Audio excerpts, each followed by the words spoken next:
So viewers, what really happened today was adjournment after adjournment. What did the opposition want? A debate. Did the opposition allow a debate? No, because there were enough disruptions for an adjournment. End result, no work in Parliament today because all we had was adjournments. So the questions that we're asking today, should opposition let the Parliament work now? Is the opposition guilty of obstruction of work? Is a legislative solution actually possible in all of this? Cutting across to our face-off this evening, Guru Prakash, BJP spokesperson, Adil Singh Boparai, Congress spokesperson. Adil, if you allow me, I'd like to begin with you. And the question I ask is, the Congress has always wanted a debate. The United Opposition always wanted a debate. But you made sure 2 days running that there is no debate because there was that many disruptions. Preeti, the farmers of this country are rapidly losing trust in the Modi government and the media. And I'm constrained to say that a large section of the media has become collaborators in this vile design to demonize and defame the farmers. Now let's come to the issue at hand. Today there is Adil, no what was the point of making that jibe to the media? Come to the issue at hand. Like, why are we getting into all of this? But yes, please go ahead. Please, you're an honorable exception, but the media is party to this very vile and malicious campaign. I stand by that comment. Now, coming to the issue at hand, water supply has been cut to the protest sites. Water is a basic human need. There are senior citizens at both these protest sites. Electricity has been stopped. Internet has been shut down in 2 states. Is this how you treat your citizens? Are farmers enemies of the state? A BJP-sponsored actress, aided and abetted by the Bharatiya Janata Party, is calling farmers terrorists. Is this how the discourse in this country is going to run? Are the Annadatas going to be treated as enemies of the state? Is the BJP going to widen social fault lines in society just to push their narrative, just to thrust their narrative? And what is this ego and arrogance, Preeti? What is this ego and arrogance of 300 seats? Even we had over 450 seats in 1984, but we were a responsive government. Here, Mr. Modi believes that he can ride roughshod over institutions. And I'm also constrained to say that the parliament has been reduced to a notice board. We all remember how the bills were passed in the Rajya Sabha. Have you forgotten that, Preeti? We discussed that ad nauseum. The opposition MPs' demand for division of voting was curtailed. Opposition MPs were thrown outside the house with the aid of the marshals. This is BJP's definition of democracy. Our democracy is in a state of breakdown. I have no qualms in saying this. Institutions are being hollowed out. Okay, Mr. Boparai. This is the reality of India. If you're unwilling to see this, Preeti, then it's up to you. Well, Mr. Boparai, great speech. Why not have it in Parliament? Why disrupt? Were we disrupting the Parliament? No, not at all. We want a special discussion on this issue, wholly and solely. It's the Bharatiya Janata Party which is stonewalling and scuttling it. And what about the farmers, Preeti? You come from the agricultural community. On the 29th, BJP sent its goons to throw stones at the farmers at Singhu border.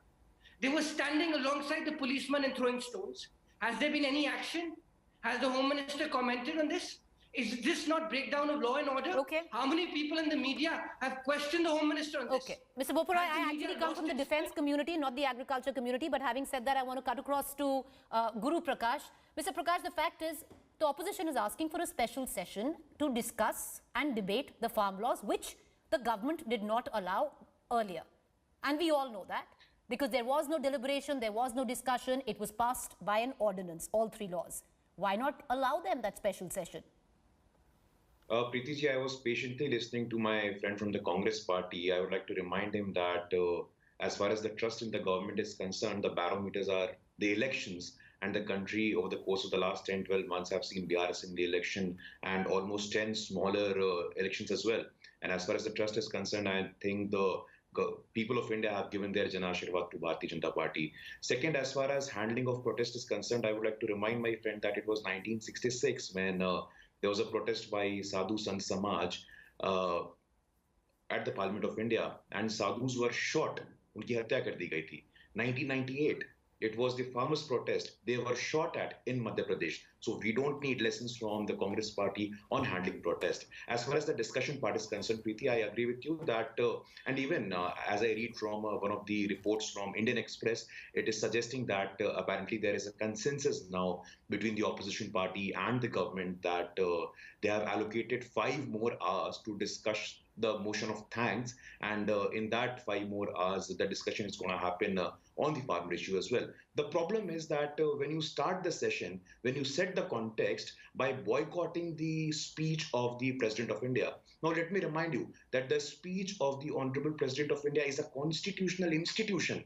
By boycotting that, you set the context wrong. And we have to accept it. You see, the President of India, Mr. Ram Nath Kovind, not only is the constitutional custodian, but also is representing the Dalit sentiments of the country. So as a person who is representing the Dalit sentiments of the country, the Congress party leading the other regional parties boycotting his address was not only a travesty of constitutional principle, but it was also representative of their arrogance and their egoist attitude, of their feudal mindset, that they're not going to sit and listen to a Dalit president. That is one. You see, Congress party has a history of it.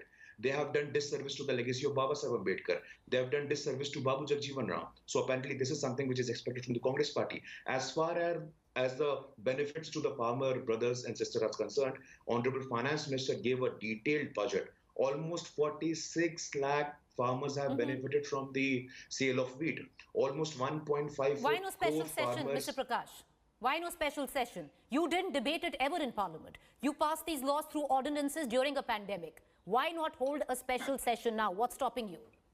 Preeti, I don't entirely agree with that, because there were discussion happened in Rajya Sabha as well. But let me also remind you that Andhra Pradesh were bifurcated in a matter of minutes. Where was the democratic credential then? Where was the constitutional So, sir, is it requirements tit then? for tat? I don't entirely. No, I'm not. Let me complete, ma'am. Let me complete. And if the Congress party think, you see, the farm laws has been put in abeyance, have been put on hold for 18 months. If they think that there was no appropriate stakeholder consultation, they should encourage the farmer brother and sister. They should encourage the protesters to have a proper stakeholder consultation in the next 18 months.